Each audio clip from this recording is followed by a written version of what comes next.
हरिओम. लाओत्सेचा ताओबोध योगदास श्री जयगणेश जोशी यांचे प्रवचन. विपरीत लीला.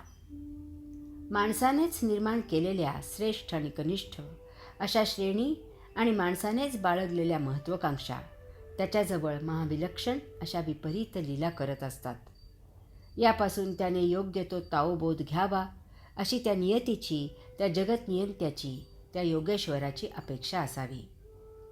मोठे वैभव आणि धनसंपत्ती आहे, टोले जंग बंगला आहे, नोकरचाकर गाड्या आहेत, परंतु मुले उनाड निघतात. अभ्यासाऐवजी मौज मजा करतात, शिकत नाहीत. घरात खाण्यापिण्याची रेलचेल आहे, परंतु साहेबांना डॉक्टरांची एक वेळच जेवायला परवानगी आहे आणि तोही मर्यादित आहार आहे. अन्न पचत नाही. घरात भावाभावात कलह आहे. वडील आजारी असून गादीवर झोपूनच असतात. आई आणि पत्नी एकमेकींचे तोंड पाहत नाहीत. सासूसून यांचे पटत नाही. काय करायचे ते वैभव आणि ती धनसंपत्ती?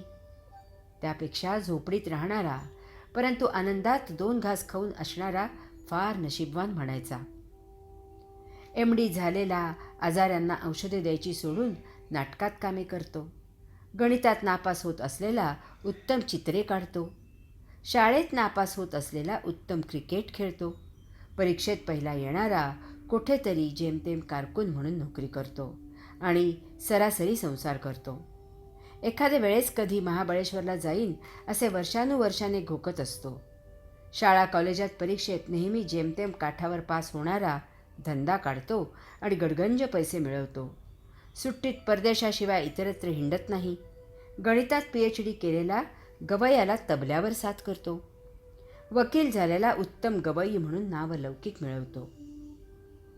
रस्त्यावर भीक मागणारा भक्कम देहयष्टी घेऊन ऊन वारा पाऊस याची क्षिती न करता हिंडत असतो. येथे वातानुकूलित खोलीत मऊ गादीवर बसून हवा भाजते आणि आजार येतात.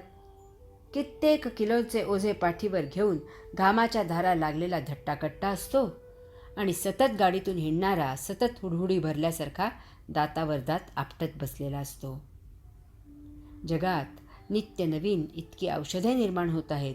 रोग पळवून लावायचा आटोकाट प्रयत्न केला जात आहे. तरीही 90% लोक आजारी आहेत. जितक्या सुविधा कराव्यात तितका माणूस निष्क्रिय होत आहे. मौज मजा चंगळ नको त्या थराला गेली आहे. तरी माणूस मानसिक आजाराने बेजार झालेला आहे. त्याच्या चेहऱ्यावरचे निखळ हसू मावळले आहे. कम्युनिकेशन, एकमेकांजवळ संपर्क इतका वाढला आहे की जग अगदीच छोटे झाले आहे. जगाच्या कानाकोपऱ्यात क्षणार्धात संपर्क साधला जात आहे, परंतु तरीही माणूस एकमेकांपासून कधी नव्हता इतका दूर गेला आहे. काय म्हणावे या विपरीत लीलेला? या अत्याधुनिक जगात इतका कलह, रोगराई, भेदभाव का आहे? स्वभाव जाणावा.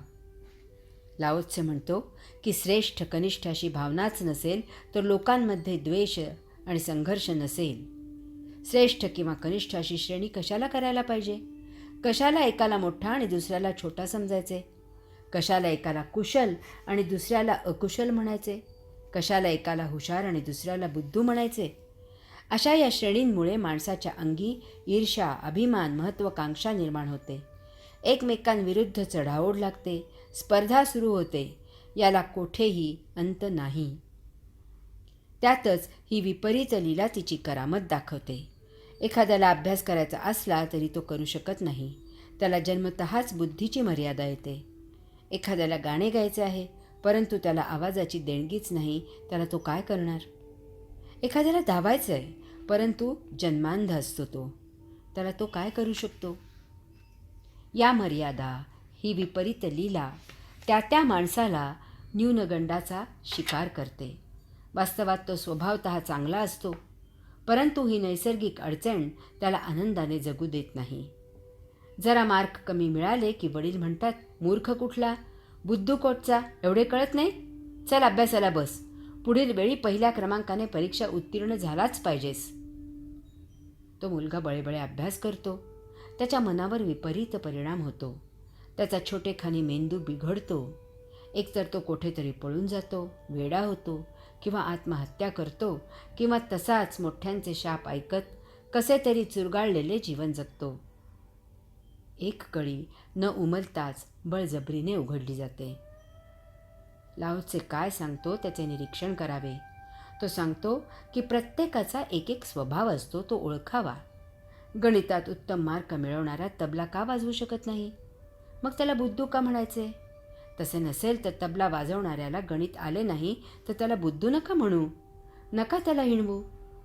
गणित न येणे आणि तबला वाजवणे हा त्याचा स्वभाव आहे. यात त्याचा जराही दोष नाही. एक झाड लाल फूल देते आणि त्याच्यात शेजारी असलेले दुसरे झाड त्याच मातीतून पिवळे फूल देते. मग तेथे कोणते झाड श्रेष्ठ आणि कोणते झाड कनिष्ठ आहे? काय निकष लावायचा? नाही, हा त्या दोन झाडांचा भिन्न स्वभाव आहे.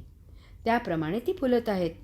मग तसे भिन्न स्वभाव असलेल्या माणसांनी का बरे तसे भिन्न फुलायचे नाही? तेथे एकाला हुशार आणि दुसऱ्याला मूर्ख का समजायचे? योग्यता किंवा अयोग्यता हे माणसाने निर्माण केलेले एक बुजगावणे आहे.